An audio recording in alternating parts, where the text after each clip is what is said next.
In this video, I'm going to show you how to go in and update your Excel spreadsheet of the downloaded grade center from Blackboard. So at this point, you can see that this information is kind of compressed, and I need to change my column list, maybe need to clean things up a little bit.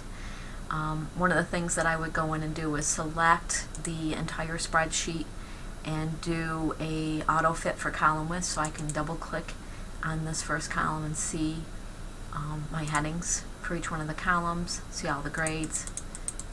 Okay, now one of the first things I want to do is I want to go in and take the last access date, and I really don't need the time, so I'm going to go into actually I'm going to do it right here. I'm going to right click on it after I select it, and I'm going to go into Format Cells. And all we want is the month, day, and year for the date. So I'm going to go in and select that. And then I can shrink that column width down.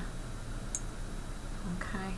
Now, if I want to, I can go in and clean up some of these headings and select the text that I don't need, and then change the column width to make it smaller. You just have to double click on a cell and you can edit the information right in the cell. And I can go in and shrink it down.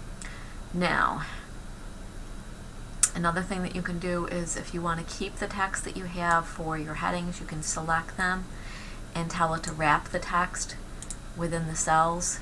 And you can just hit wrap text if you have this version, or you can right click on it, go to Format Cells, and under your alignment tab you can turn on wrap text and hit OK.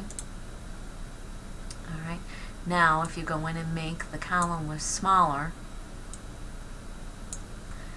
I can't see all of the heading, but if I come over and make my row height bigger, it has wrapped the text around within that cell. Actually, I can do a double click to make it fit. So that will allow me to go in and make my column width smaller. Okay, and then once you have this, then you can determine when the last date was that a student submitted something, and then you can check to see when your due dates were on these assignments. Okay, so that's how you can go in and set this up. And then when you print it out, I would recommend that you print it out in landscape so you can put more information on the page that way.